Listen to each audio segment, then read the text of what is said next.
Thank you everyone for joining today's webinar, jointly hosted by Chapter 1 Advisors and NWR Communications.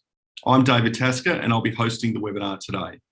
Today's webinar will showcase 4 ASX-listed small-cap industrial stocks. Now, when you think of an industrial stock, you tend to think of ASX majors like Wesfarmers or Monadelphous. And while they are massive companies now, remember, they came from humble beginnings and started with a plan. While we cannot guarantee the companies we've found showcased today will reach the heights of those major industrial stocks, what we do know is they are solid businesses with quality teams and clear growth ambitions. So certainly stocks to watch. While you may have tuned in to watch 1 or 2 of the companies presenting, I recommend you watch all of the presentations. It is the companies you don't know that could be the ones you invest in the future. Add them to your watch list to see how they perform over the coming months. And don't forget, as you're listening to the presentations, if you have questions, submit them using the Q&A function on the screen, and we will put them to the presenters for you at the end of their formal presentation. This is your chance to not only hear from, but engage with the executives of these listed companies. Right, now we're getting into our first presentation, where you'll hear from Babylon Pump and Power Limited, ASX code BPP. Babylon is a specialist services provider to clients in the resources sector. The company operates 3 divisions: rental services for the provision of specialty diesel equipment, diesel maintenance for large Caterpillar and Cummins engines, and industrial services including protective coatings, vacuum loading, abrasive blasting for routine cleaning and shutdown preparation. We welcome Michael Shelby, Executive Chairman. Michael, over to you. Thanks, David. Let's go ahead and click through a couple of slides here. And one more. There we go. All right. Thanks, David, for the brief introduction. I want to reiterate who Babylon is. We're a small but rapidly growing specialist mining services provider. We specialize in rental, mainly dewatering and power generation, and especially industrial services, high pressure pumps, vacuum trucks, blasting, cleaning, protective coats. And then both of those areas are all underpinned by our diesel maintenance services that we use to maintain our assets as well as client assets as well. Next slide.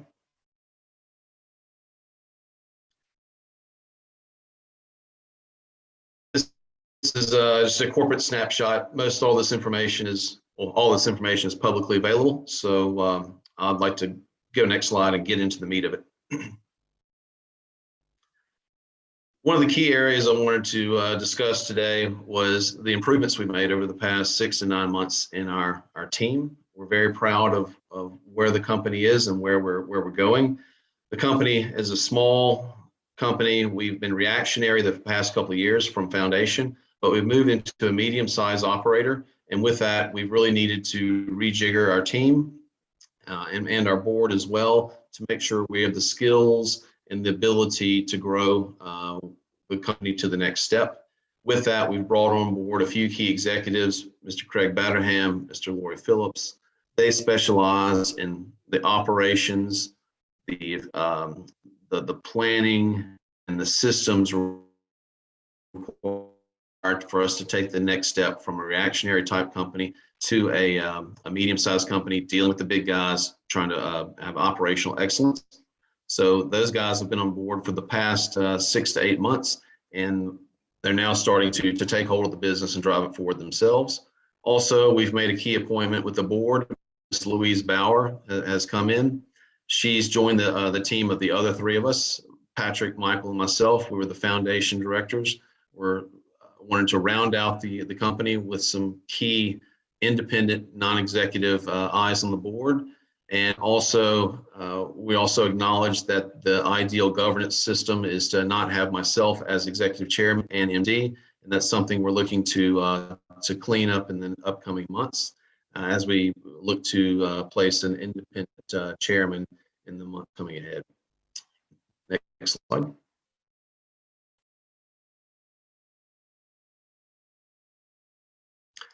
You know, we're a small company, but we deal with the big guys, traditionally BHP and FMG have been our largest clients, and spreading out our commodity base and who we're dealing with. So recent wins with Alcoa, and also we've had some recurring works with Pilgrim Minerals to bring in some lithium work there. We're really making an effort to spread our commodity base to not so much shun the big guys, but just add on to the recurring iron ore business that we've been doing. Next slide. Sometimes I feel like I need to reiterate where we came from. Babylon was only founded in February of 2017. We listed on the ASX in January of 2018, and that first financial year did a whopping 1.6 million in revenue. From that, we've grown organically. We've joined on board, and this past financial year we ended up with just over 20 million in revenue. Early days, we had some nice, smooth steps forward with positive EBITDA. This past year, we took a kind of a step sideways in the EBITDA and had a negative EBITDA reported for the year, and that was due to the decisions we made to improve the diesel maintenance business. But we feel like with the team in place and the business processes in place, we're in a good position going forward from here. Next slide.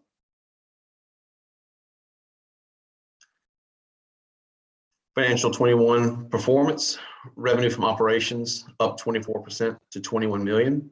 This is again a good starting point. We have ambitious goals for our next key milestones to get from over 20 to 50 to 100 and thereon. That's the idea, is we need to make some big chunks, but we're happy with where we are for now.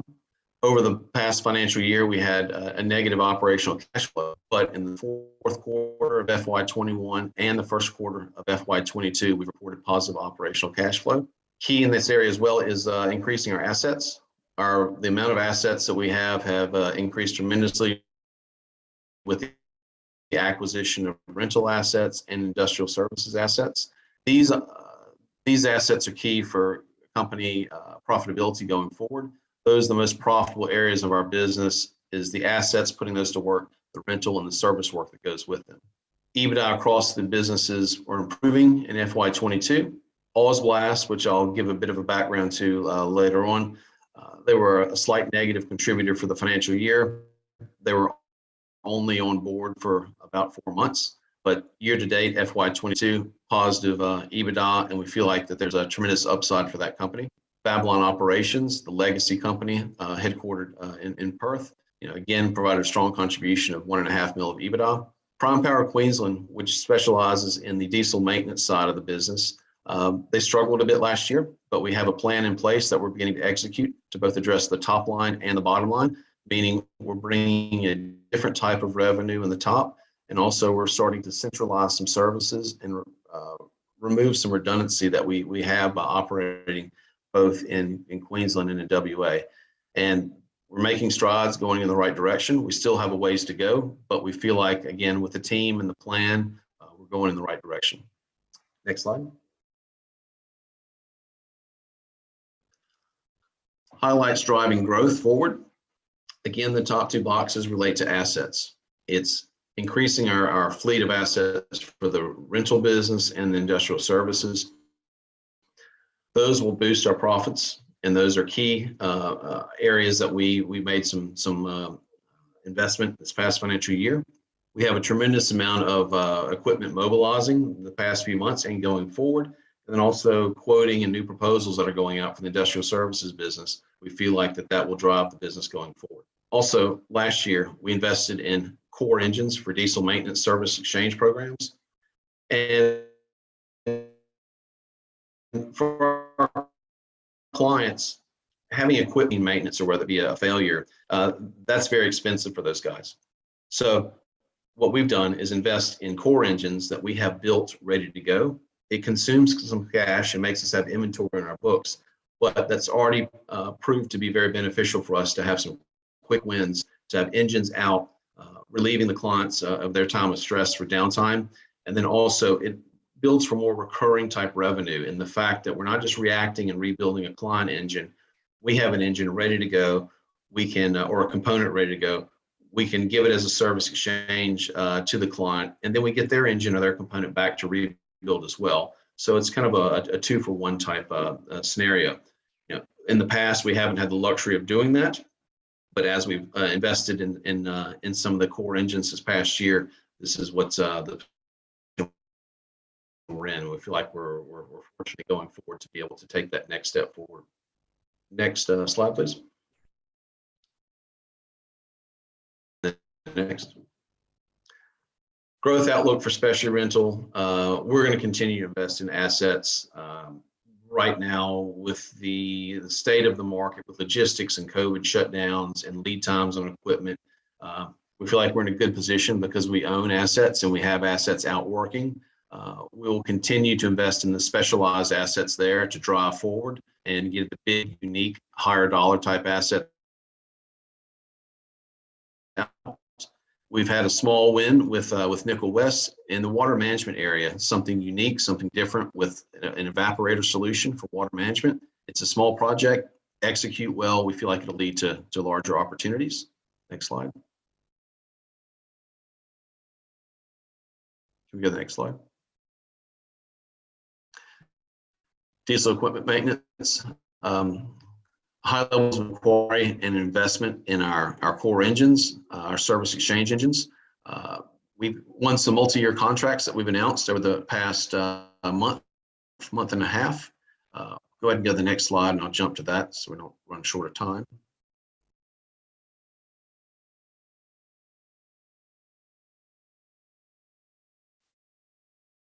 Next slide. There we go. So recent contract win. By having investment in our diesel maintenance core engines, we've been able to win the likes of this work with Alcoa and Premier Coal. We have recurring work with Rio that we've been able to formalize as well. So these 3 contracts are key in that they're multi-year contracts and have significant workforce that we can actually plan. And we have visibility with the clients now, rather than just being reactionary. We're able to properly plan and invest in taking care of their assets going forward, which will improve our margins and just strengthens the relationships we have with these clients. This is part of the upgrade from us being a reactionary company to a medium-sized operating company. Next slide. Specialty industrial services. I'll quickly go through this. Ozblast, a company that we acquired that have significant processes, procedures, people, and assets on the books. Key for this was taking this company and getting it back kicked off going forward. We've been able to have some wins in FY22 with some assets out doing some small project work. Right now we have significant proposals and tenders outstanding for long-term works along the likes of what we've done in the diesel maintenance side of the business, you know, the 2 to 3 year type contracts. And we feel like it's just a matter of time before we're successful with that because of the fact that we have the assets and we have the quality assets available where others may not. Next slide. Strategy moving forward, ongoing organic growth. We want to expand our rental industrial services into the Queensland market where we only do, or we've only traditionally done the diesel maintenance. Because of COVID, there's been some issues and some delays doing that, but we feel like that's going to drive the profitability over there. The next arrow, same thing, assets. Us owning our assets, being able to utilize those on rental or specialty industrial services will drive our profitability, but also securing the material engine rebuild programs as we had gives us visibility, gives us improved profitability, and locks away capacity for our workshops. And as always, we're looking for other opportunities to bring other tools into our toolbox. Next slide.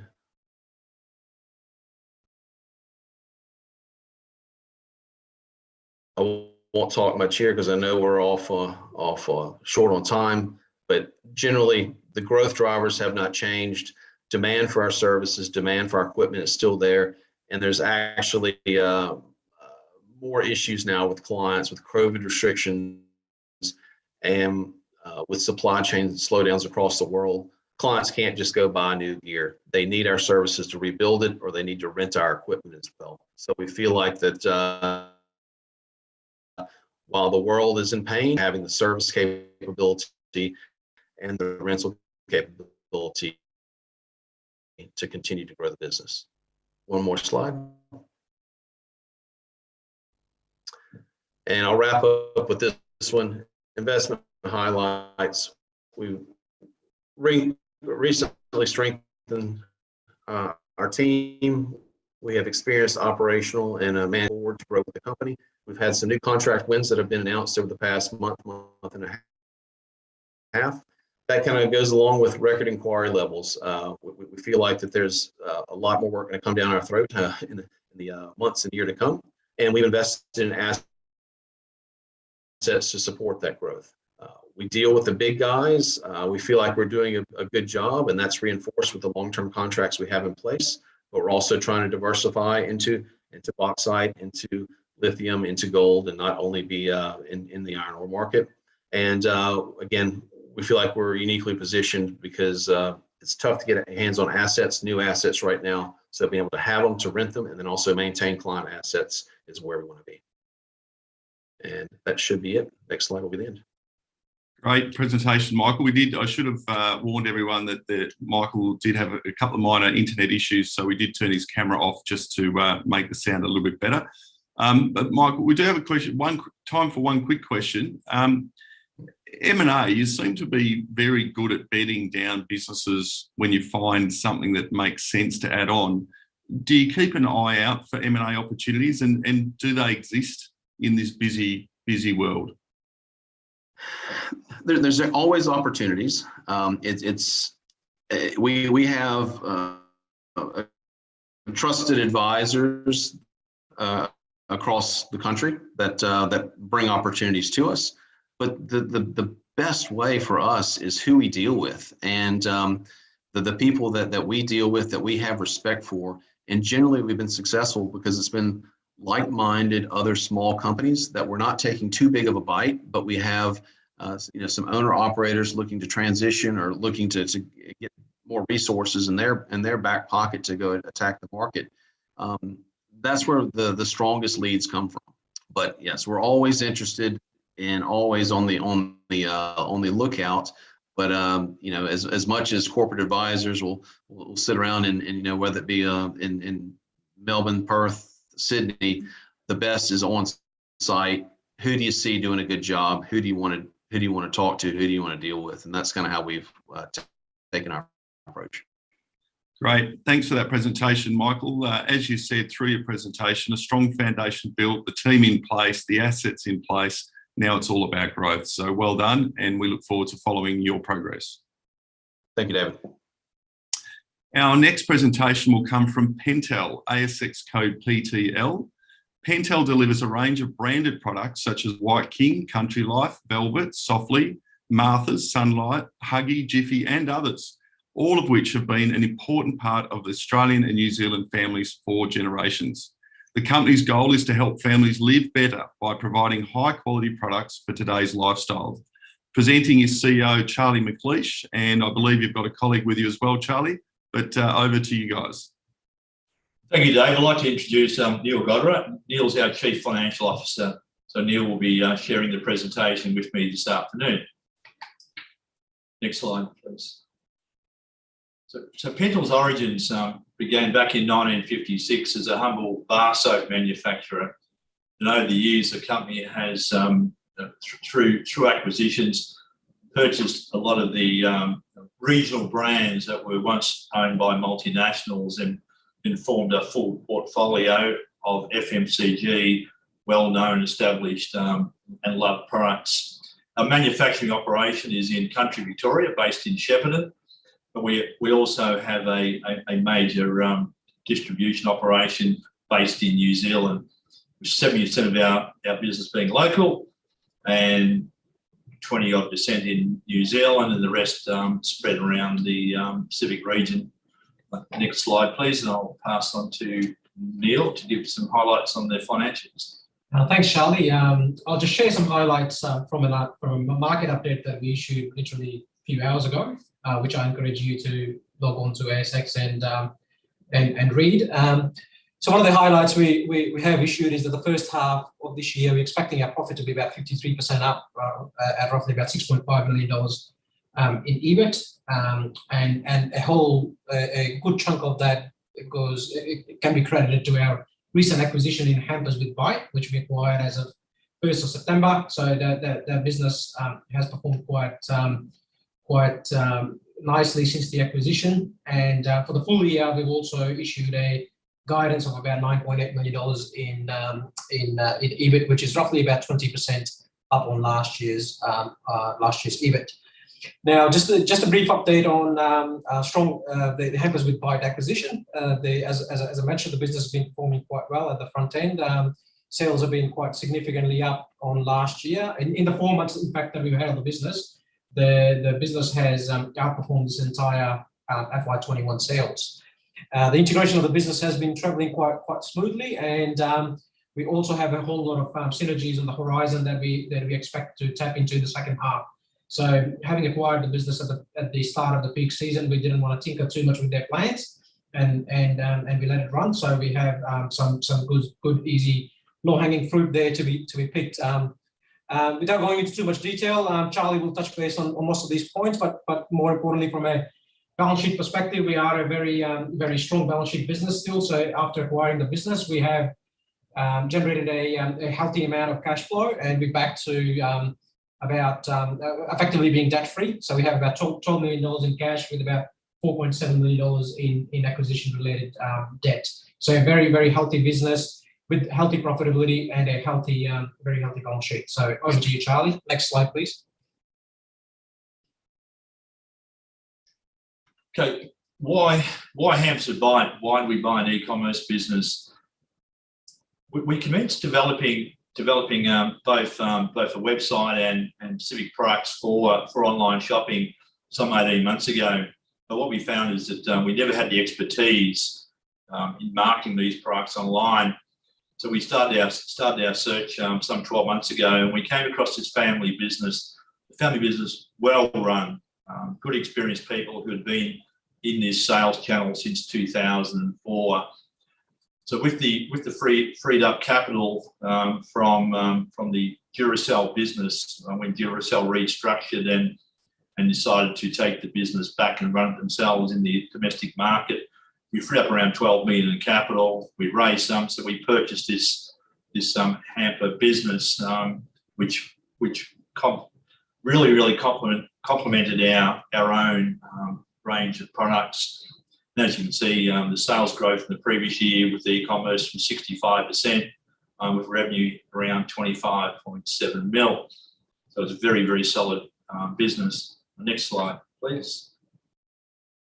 So the traditional business is approximately down 6% on the previous year for a range of reasons, whether it be supply chain reasons, whether it be through the rise of raw materials.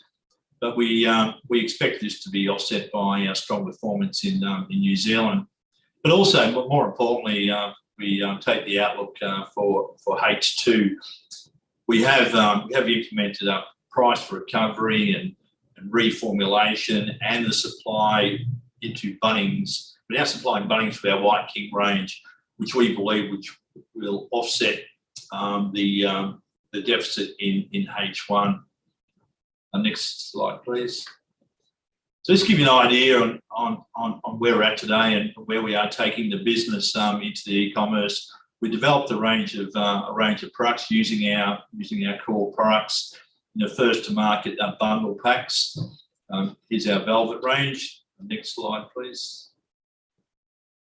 Our White King. So you'll find the White King range is now being developed into home household cleaning packs to be sold online. Next slide, please. A new Velvet Tradies, a new Country Life Tradies pack, which we're launching into the major hardware chains and one or two of the pharmacy chains for H2. Next slide, please.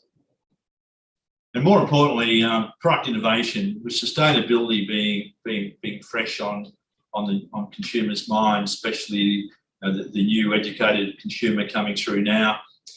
White King, which has traditionally been a powerful bleach branded product, we have now developed first to market 24-hour germ defence surface cleaning products that are being presented to the major supermarket chains as we're speaking now. Next slide, please. Refillables with less plastic, making sure that sustainability is fresh on all our product innovation. Next slide, please. Also, keeping up with again sustainability, making sure we have advantage over our international competitors. We are now launching a whole range of innovative new products where you add water under the Sunlight brand. Next slide, please. So I'll just pass on to you, Neil, to talk about the financial forecast. Yes, no, thanks, Charlie. Thanks for that. And as I briefly touched base earlier, our first half looks very, very bright. For those who aren't very familiar with the Pental story, just to sort of a little bit of a recap, we were the master distributor of Duracell brand up until last year. So what that meant is that since September 2018 to May 2021, every Duracell battery in Australia market went through us, and as of May 2021, that arrangement sort of came to an end. Not entirely. We still retain about 20% of the business, but 80% of the business Duracell took back, and they decided to run themselves. And that left a sort of a big hole in our profitability as well. And plus, we were already working on this strategy of complementing our brick and mortar footprint in Australia with an e-commerce channel. This is where Hampers with Bite comes into the story. So long story short, the shortfall of the Duracell profitability has been more than fulfilled by the acquisition of Hampers with Bite, and it also has now enabled us to launch a whole lot of our product range that couldn't go into brick and mortar stores for a variety of reasons, and that direct reach to the consumer. So we remain quite positive and optimistic about about our future and the second half, and this financial forecast basically reflects that. So our first half, we will be up about $2.5 million in EBIT, even though we don't have the Duracell business that we did have last year. And for the full year, we are expecting to be about 20% on last year as well. And also, that's also keeping in mind we did face some headwinds in this half, and as every player in our sector would, around commodity pricing going significantly up. So we are tackling that, and we are quite positive about our outlook in the second half and going forward. Thank you. Next slide, please, and I'll hand it over to Charlie just to finish off with our strategy as to where we are heading. And as I presented earlier, we're focused on sustainability. Our traditional consumer has been the over 40 consumer. So to engage the new consumer coming through now, you have to have a very, very strong sustainability strategy in place, which we're building. And sales growth in new channels. Back to the Hampers with Bite story. We are now developing a whole range of products to complement the Hampers with Bite range. Also, with the very, very strong team within Hampers with Bite, we know that they'll take a lot of our traditional products and make a huge success of those within the e-commerce channel.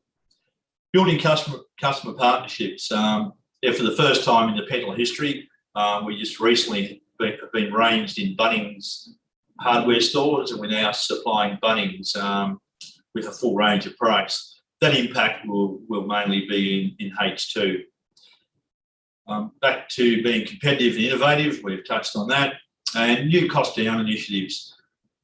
Due to the increase in a lot of our commodity products that we use at our manufacturing operation, whether it be tallow and palm and paraffin oil, we now have a lot of projects in place which will give us some cost recovery in H2, as well as being supported by our major customers. So the majority of our major customers have accepted a price increase, which will take place early February to recover what we've experienced to date. So developing new partnerships and again exploring new strategic acquisitions. I think you'll find that because of the hampers with Bite success story and the continuous growth, we have proved that we can do it successfully, and we are now looking for another acquisition. Thank you, David.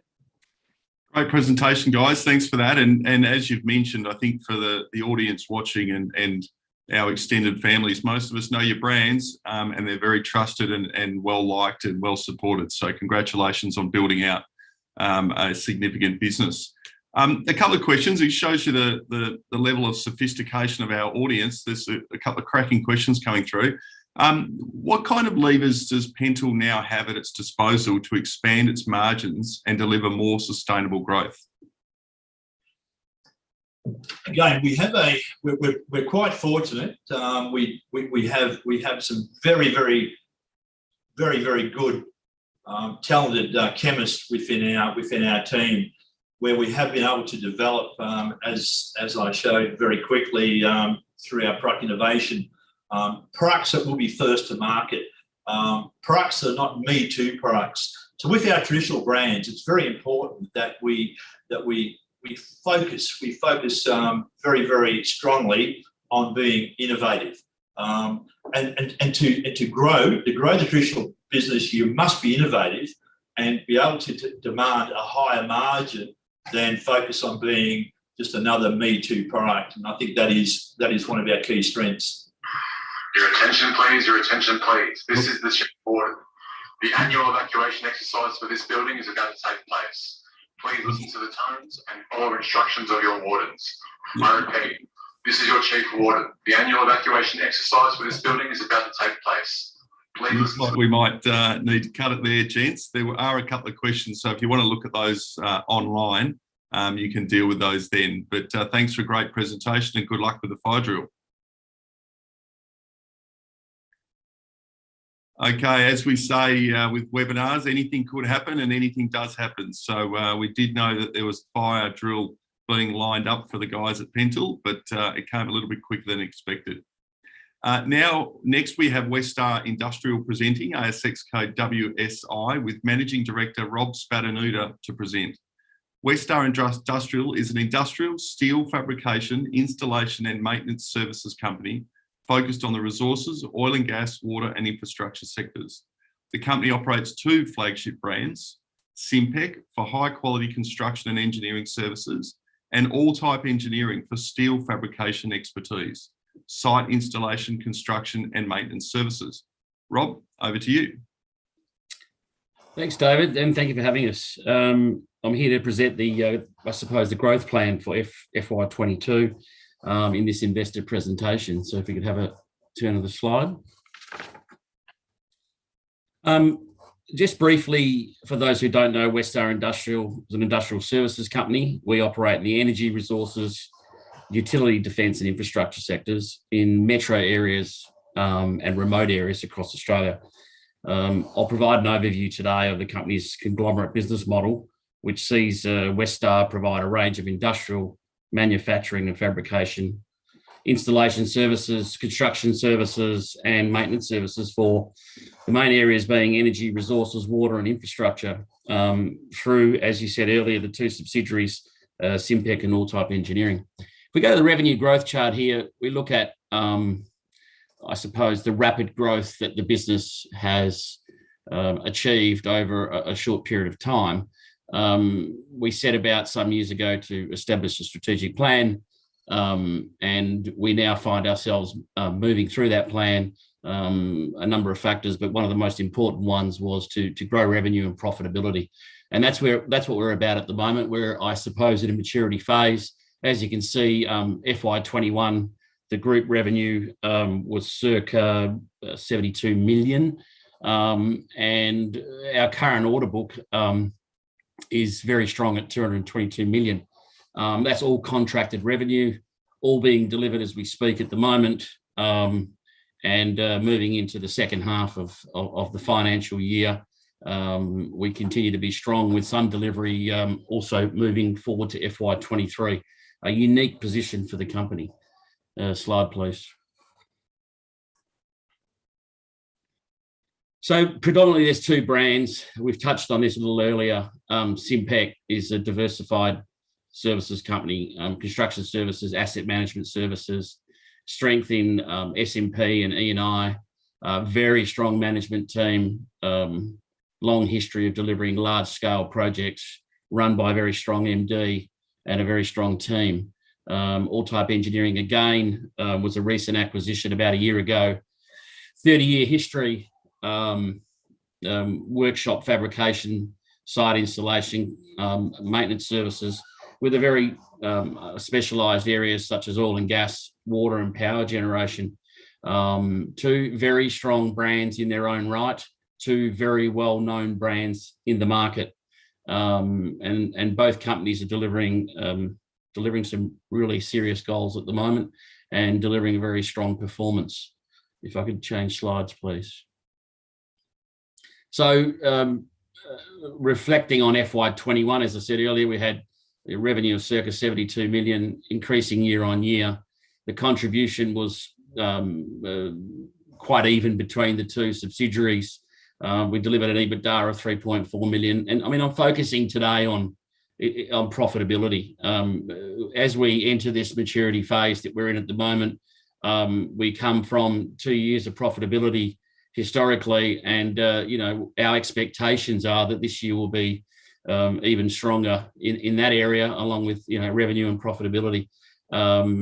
Contracts awarded in FY21 was circa 72 million. As you can see from the previous slide, I touched on, we already have contracted $222 million worth of work, and that's a significant jump. It was part of our strategic plan. It is part of the maturity phase of the business. The business to date in the first quarter of FY22 has already delivered cash receipts of 40.9 million at the end of quarter one. Very strong in cash balance of 15 million. As I said, strong order book. And as we've come into, I suppose, the December quarter, our expectations are that is going to increase and increase significantly. And the main reason being is because the workload is there to deliver, and our expectations is that the profitability will flow through at a higher rate. If I could have the next slide, please. So I won't spend too much time, but this slide's interesting. It gives you an indication of the type of client base, all tier one clients.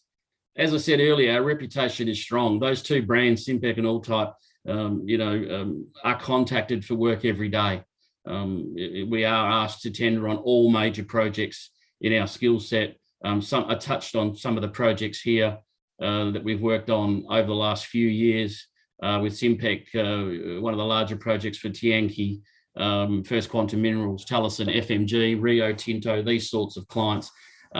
You have to have a reputation to be working with these clients, particularly in the scopes of works that we're delivering, which is predominantly, as I said, in the construction services space. So, I suppose in that regard, Simpec is kicking a lot of goals. All-Type, as I move on to All-Type, recently we announced the Lynas Rare Earths Rotary Kiln Erection Project, and APA Group, a very good client of ours, repeat work that we've been getting, and that was a significant $25 million contract, along with companies like Rio Tinto and AGIG. If I could have another slide, Tim, please.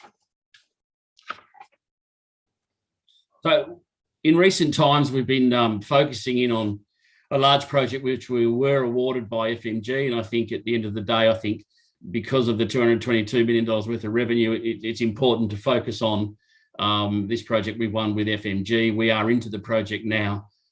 We are delivering all of the deliverables on time. The project is going well. It's circa $145 million wet process plant, as I said, in the Iron Bridge, Pilbara region. It's the largest contract win to date. We strategically set out to put a team together in the early days to win this project. It was our organisational chart, and in particular, the strength in the managing director putting the team together to be able to deliver this project. These projects don't just fall in your lap. You've certainly got to have the experience and the personnel to be able to deliver them. And we were trusted with delivering such a large project. And I think it's a feather in our cap, and in time, Simpec and of course WestStar will reap the rewards of a project of this size. As I said, it's going very well at the moment. As far as labour goes, we've fulfilled all of our requirements. The project has a personnel requirement of circa 500 people. So it's a decent sized project. It's a big project for the company. In summary, it's going well. The leadership team, they're absolute leaders in their fields, and we have absolute confidence that the project will be delivered on time and it'll be delivered profitably. If I could change the slide, please.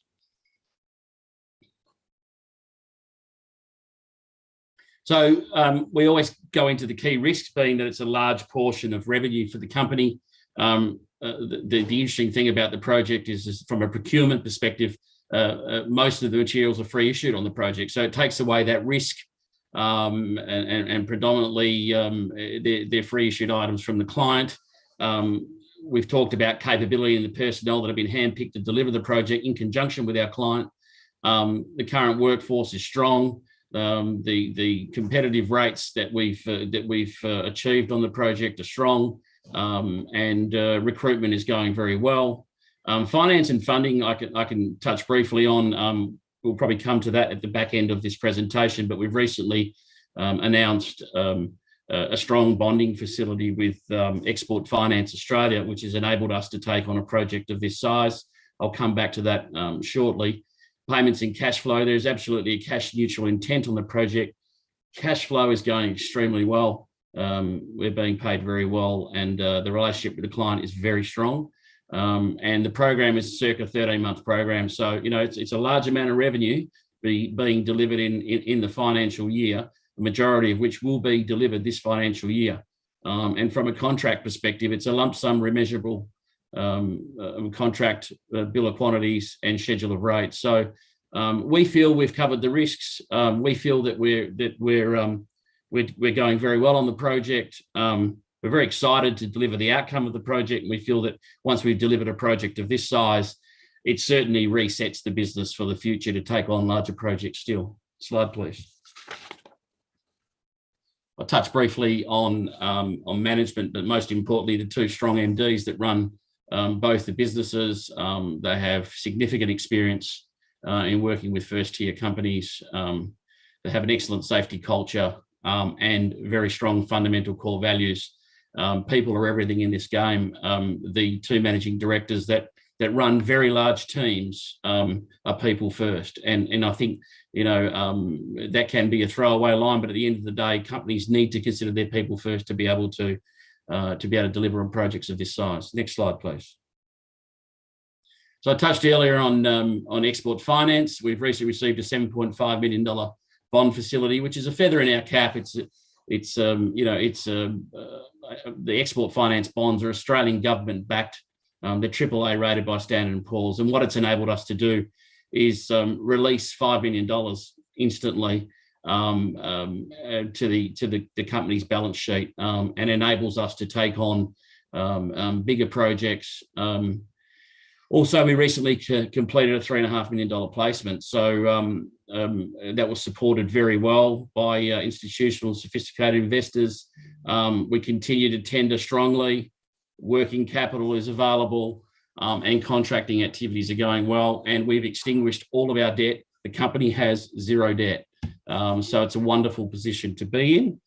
We're very proud of the achievements we've achieved to date. Next slide, please. So finishing up, we've talked about financial performance. Year on year, we're increasing revenue and profitability. We're very well positioned for growth. In delivering these large-scale projects, reputation will continue to improve. We have not remained silent that our expectations are that further awards are pending for the company, and they'll continue to come in. We have the ability through bonding to be able to deliver these these new projects. We've got a growing reputation. We've increased our geographical footprint to work all over the country, and we have a proven leadership team to be able to deliver on that work. Thank you. Thanks, Rob. Great presentation and a really interesting company. A question for me, and maybe it's you get this question from the market and the market analysts. Given the significant growth in the order book over the last 12 months, do you think there's a bit of fear or a bit of concern in the market, which you've clearly dispelled, that it's going to be hard to actually deliver that order book profitably and on time? And how do you answer that question? I feel you have answered it, but I feel like it just needs to be reiterated. Oh, look, I suppose we as the company feel very strongly being able to deliver the project. These projects don't fall in your lap overnight. Third-party reviews of your business, your systems, your structures, your finances, and your ability to deliver the projects are what delivers these projects to you. So it's not just a matter of tendering a project, hoping you win the project at a price and you get on and build it. It doesn't really work that way. So in the first step, you have to be someone and you have to be something to be able to receive these. We have set ourselves up for success. We've got strong funding, a strong balance sheet. We've got exceptional people on the project, pre-qualified through the client, the ability to deliver projects on time historically. And I think at the end of the day, I think it will speak for itself. We are absolutely in that maturity phase now of delivering this project. We cannot wait, to deliver this project successfully, because a young company like ours suddenly in the very near future becomes known as a mature company that has the ability to deliver. So I'm hoping that sort of answers your question.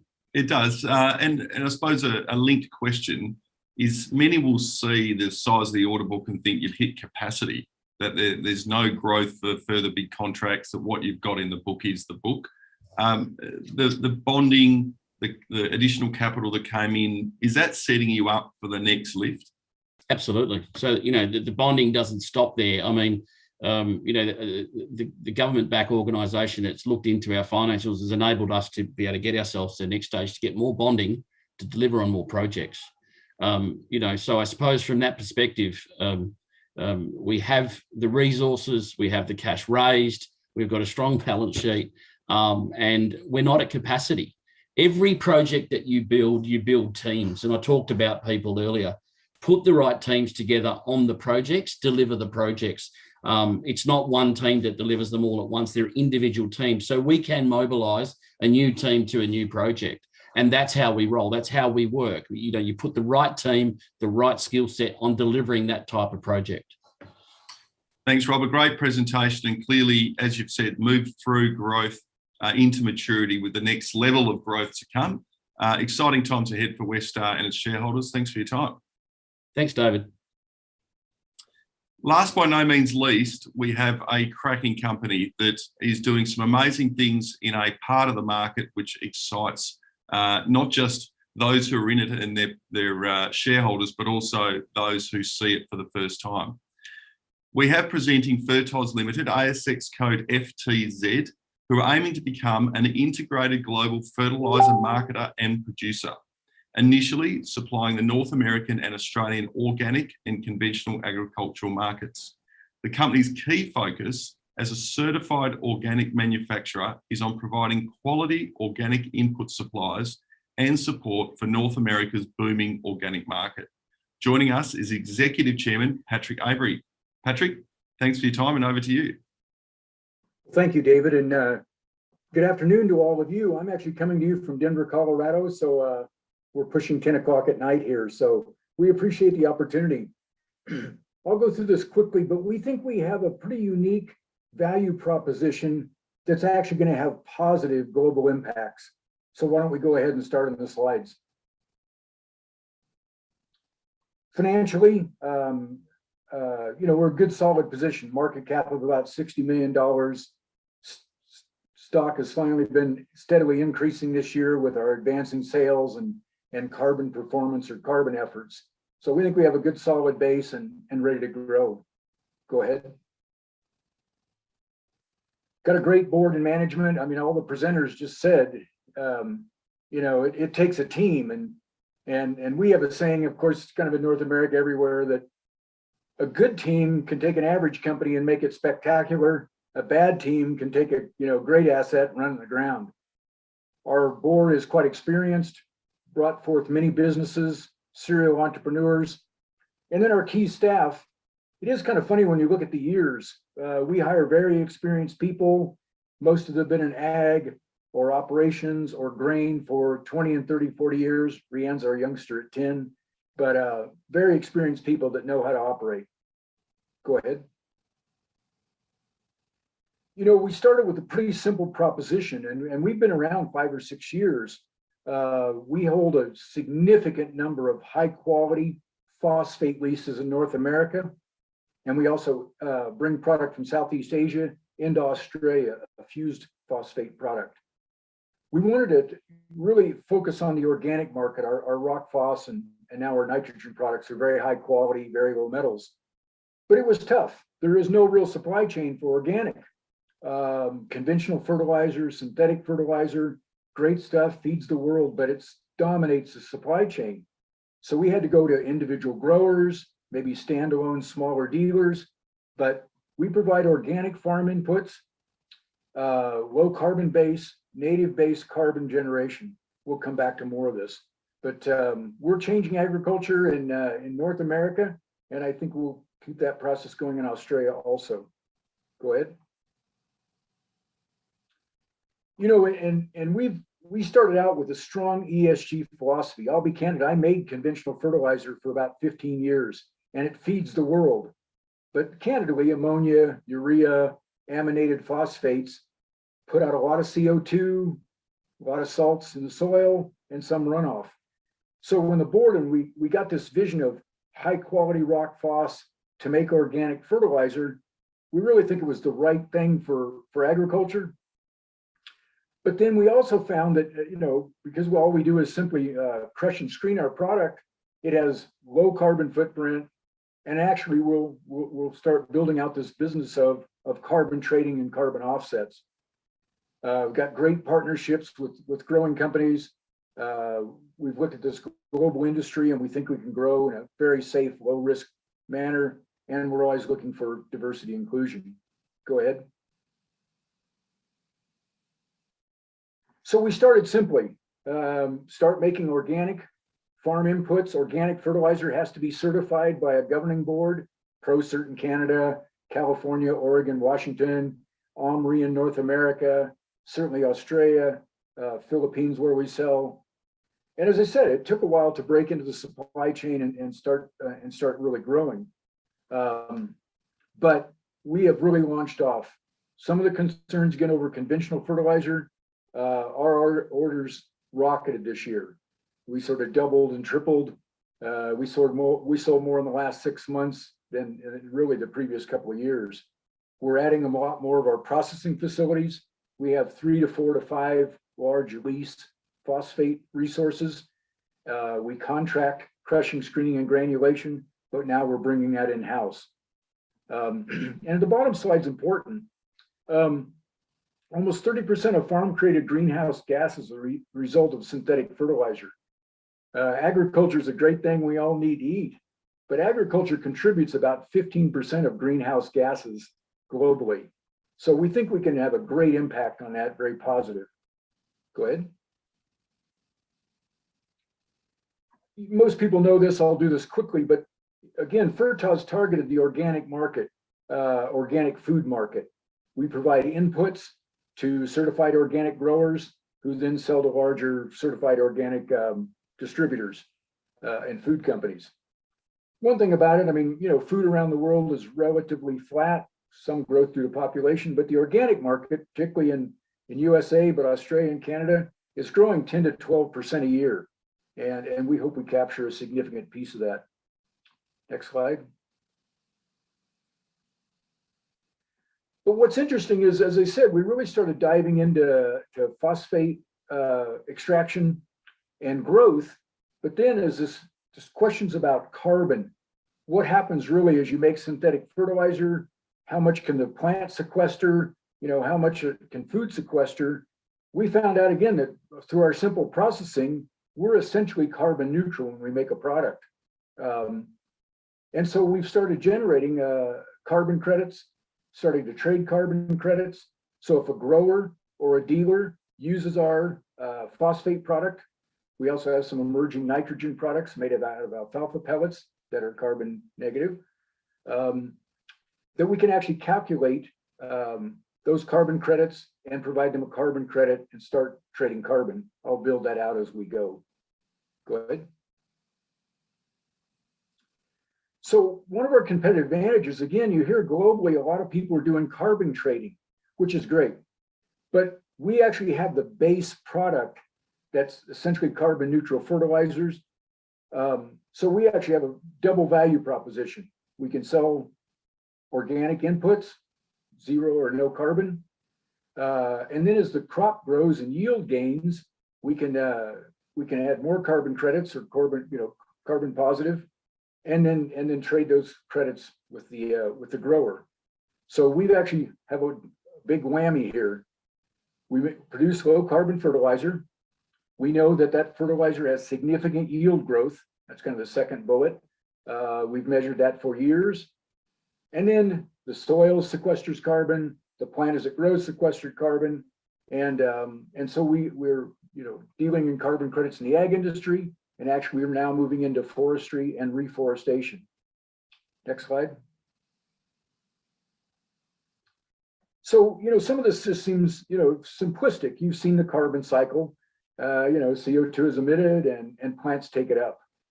But boy, globally, there's just so much more exacting science now, like which crops really sequester carbon better. Is it held in the plant or the soil? How much can we reduce CO2, but also nitrous oxide and NO, nitric oxide. So we're looking at all that whole entire chain of plant growth and carbon sequestration. So we'll generate income by selling high quality inputs that are carbon neutral, and then working with agribusiness growers and dealers to calculate what crop did you put in, how much did it grow, and how many carbon credits that is, and then ultimately sell those credits with some of our partners.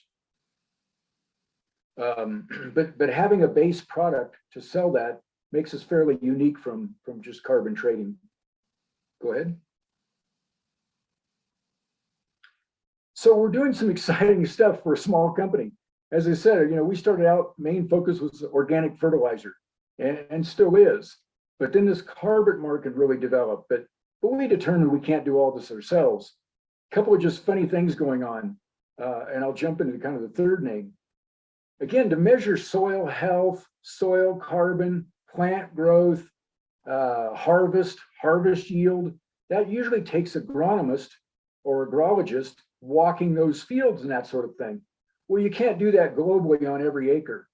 And so now a lot of that work is done by drone or satellite viewing. You can actually tell soil health, nitrogen, phosphate, potash, CO2, and carbon by drone and satellite imaging. Trimble is a huge supplier of resources to the agriculture industry, precision cropping tools. They also do carbon trading. They've been carbon trading for 7 to 8 years. Bright Spot is our verifier. As I said, Data PLP does a lot of our satellite measurements. And then actually the drone picture, which we'll show you more of, we're actually reseeding some agriculture and forestry areas and actually our own mining sites by drone. Seed and fertilizer dropping by drone. I'll come back to that. But Trimble's had great access to growers around the world.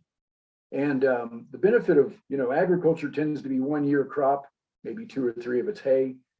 But the other reason we're looking into forestry is we're looking into 5 and 10 and 20 and 25 years of carbon streaming. Go ahead. So what happens? How does this actually happen? I mean, we know people we sell to, and we can encourage them to participate in our carbon programs. But it's much more complicated. You actually have to have protocols, measurements, verification, and credibility. And so there's fundamentally 2 markets in carbon trading: regulatory, where a government agency runs it, Alberta had a program a long time. Saskatchewan is starting a new one. Environment Canada is probably not too far away from a full-blown trading program. US EPA a little farther behind. Australia actually leads the world in a lot of this. Great government programs and great credible measurement programs. So we have no-till conservation cropping. You know, if you farm properly, keep the CO2 in the ground, then you can gain more carbon credits. NERP is actually nitrogen emission reductions. And so we're going just from conventional farming to really, you know, carbon management. The other interesting thing going on is I've said the word organic fertilizer many times.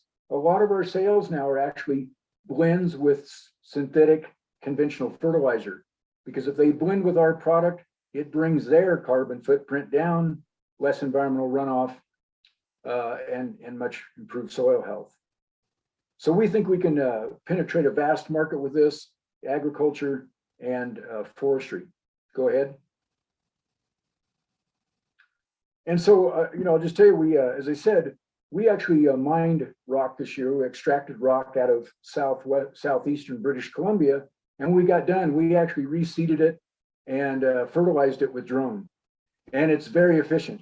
Just visualize, like they'll bring 10 drones out and maybe 5 are flying and spreading material, and 5 are charging their batteries and loading seed and fertilizer.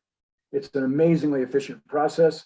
We did a small trial in West Virginia, and we've got a number of reforesting and reseeding projects in the pipeline.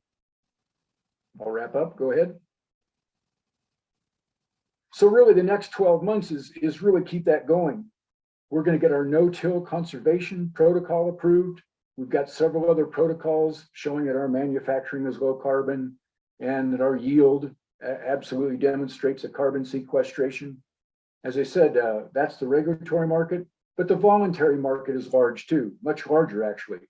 And so you can actually do voluntary trades.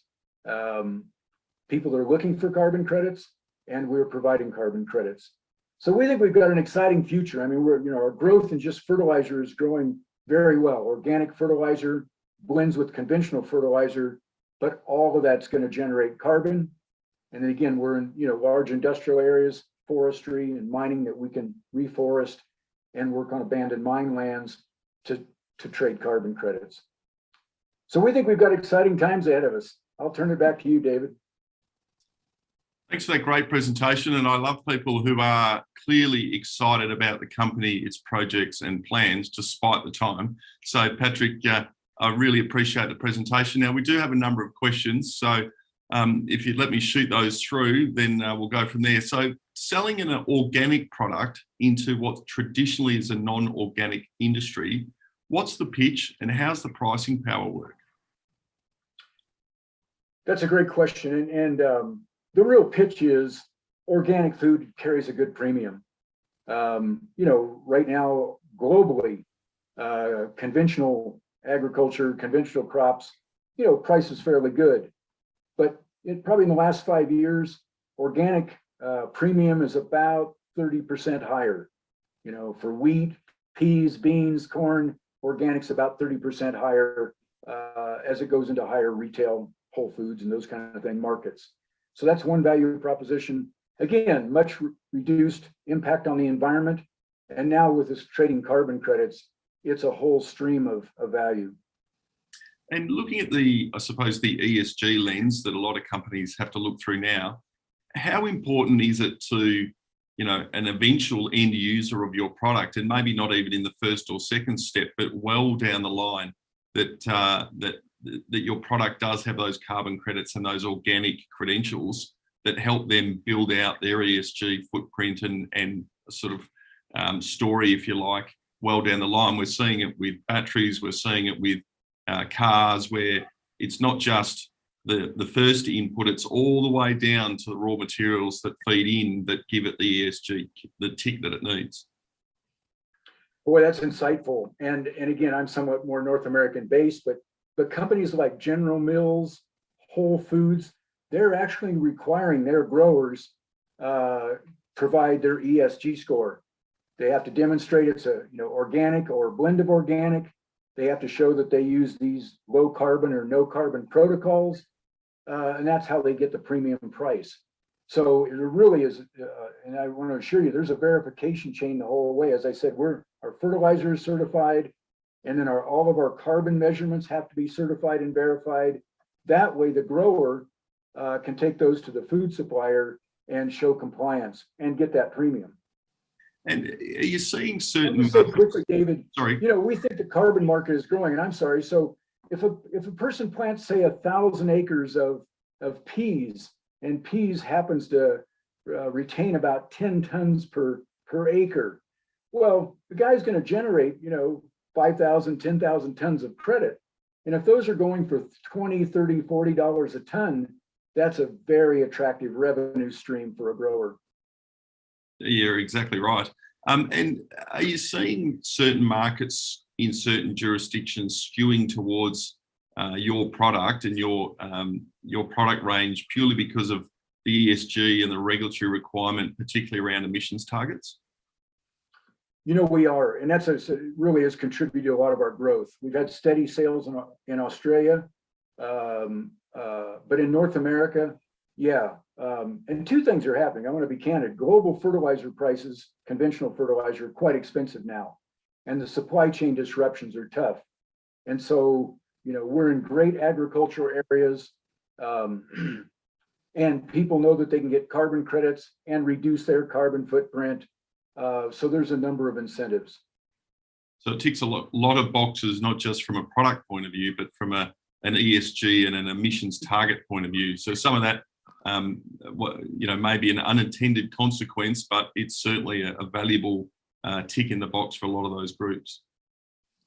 That's a great point. And really, most large farming, certainly large agricultural companies, they're being measured on their ESG score and their carbon footprint. And there was one question here around access to urea. Are you seeing that as a problem, not just for a business such as yours, but the wider fertilizer market, given the restrictions that China's placing on that commodity? Very much so. Now, again, we sell an alternative to urea, alfalfa pellets, which are lower concentration, but there's no question. I mean, in a nutshell, ammonia is produced from natural gas, and then ammonia and nitric acid make urea. And frankly, those are expensive and in short supply globally. And so again, the fact that we're in great cropping areas and great agricultural areas, our mines and our plants and our products, we've got a very direct supply chain. But yeah, I think there'll be big disruptions in ammonia, urea, and 1152 phosphate. And as you say, that has a limited to no impact on you, given you have a product that doesn't rely on those inputs. So again, another opportunity. Last one from me. How quickly can you translate your agronomic studies and preparations for carbon projects into cash flow? Another spot on question, and it varies. If a jurisdiction has had carbon programs before, like Alberta, Canada, Saskatchewan did a fair amount of work, they can go through your protocols and measurements. But yeah, we've had about 5 years of field trials to show how much growth comes from our organic fertilizer. So they take that yield gain calculation and our processing calculations and what the farmer's doing to calculate that out. So my point is, places that have had protocols and good agriculture programs and measurements are doing quite well. Countries or states that don't have that, it's a slow process. I mean, you really do need field trials, proven farm practices and measurement. Like I said, and that used to be done by agronomists on the field, and now it's being done by satellite and drone. Well, thanks for that, Patrick. A great presentation and a really interesting company that I urge everyone watching to follow. We may not see it as much in the Australian market, this ESG thematic playing out, but it is rapidly playing out around amongst the investors, small cap funds and institutions, both in Europe and in also North America. So you're clearly positioned well into that thematic, and you've done the hard work in the days before to make sure you're ready for it now. So Patrick, well done to you and the team. Thanks, David. Well, everybody, thanks for being part of this Industrials Focus webinar today. Thank you to the Chapter 1 advisors and NWR communications teams for all the work that went into pulling this event together. Thank you also to the company executives for introducing your respective companies to the large investor audience watching via Zoom, YouTube, LinkedIn, and Facebook. I'd like to thank everyone for your attendance. I hope you found some stocks to watch, and all the best.